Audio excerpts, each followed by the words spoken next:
से काहे निहार तोरा चले काथे तोरा मन में संवरिया हो। अरे हटे हटवालों से हटना नजरिया हो, हटे हटवालों से हटना नजरिया हो। जन्मा रे जान हो मधुन कलर सड़िया, जन्मा रे जान हो मधुन कलर सड़िया।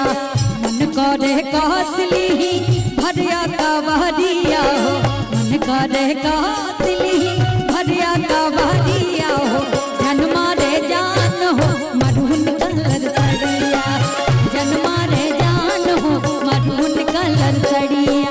देखा दानी मीठी मीठी मुस्की तुम्हारा तारा, टुक टुक ऐसा है निहारा तारा। देखा दानी मीठी मीठी मुस्की तुम्हारा तारा, टुक टुक ऐसे है निहारा तारा।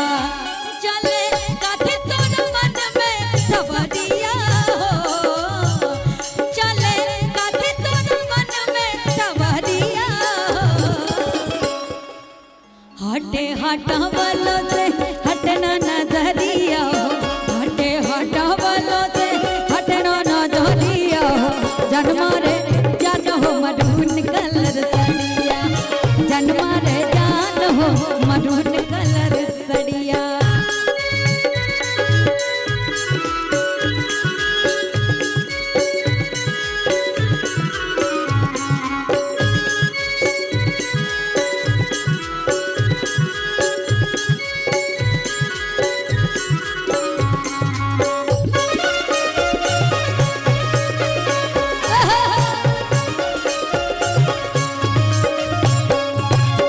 बिजली उठा तारू दिलवा पे हमारा, अपन डोला ही गे गमारिया।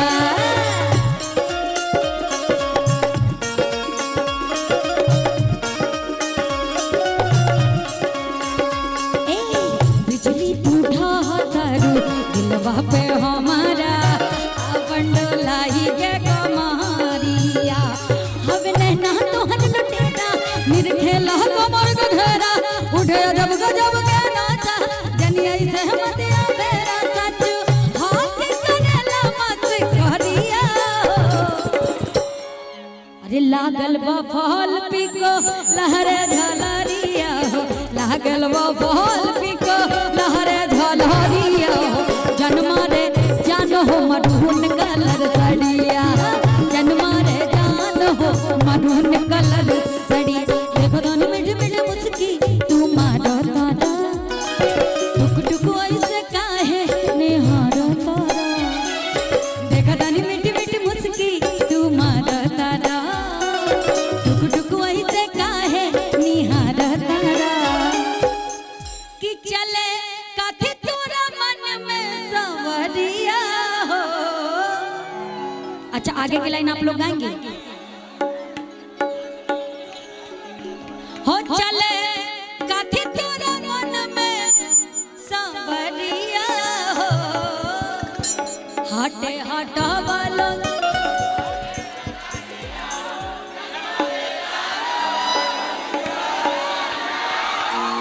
क्या बात आप लोग को याद है ना कि हटे हटवालों से हटना नजरिया हो। जन्मा रे जान हो मधुन कलर सड़िया, जन्मा रे जान हो मधुन कलर सड़िया।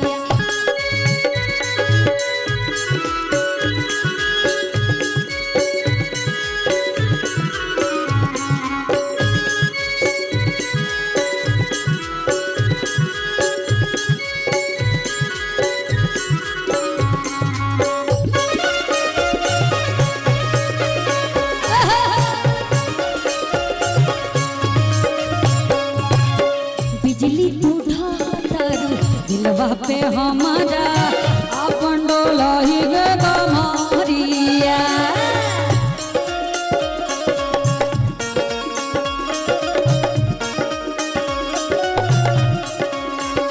ए बिजली उठा तारू दिलवा पे हमारा, अपन डोला ही गे गमारिया।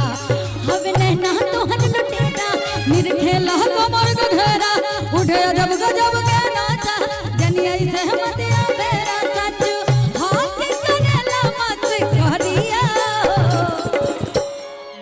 अरे लागल बा फॉल पिको लहरे झलरिया हो, लागल बा फॉल पिको लहरे झलरिया हो, जन्मा रे जान हो मरून कलर सड़िया, जन्मा रे जान हो मरून कलर सड़ी। देखो दोनों मिठ मिठ मुस्की तू मारो तारा, टुक टुक ऐसे काहे निहारो तारा, देखो दोनों मिठ मिठ मुस्की तू मारो तारा, टुक टुक ऐसे काहे निहारो तारा, कि चले काथे तोरा मन में सवरिया हो। अच्छा आगे की लाइन आप लोग गाएंगे। हो चले काथे तोरा मन में सवरिया हो, हटे हटा वालो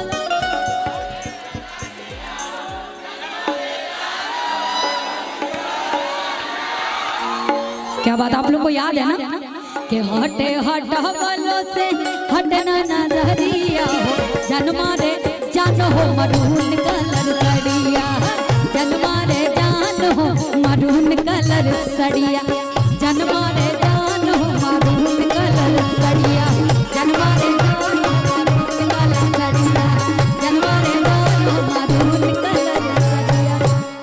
अच्छा ये बताओ आजकल मारून कलर किसको किसको पसंद आ रहा है?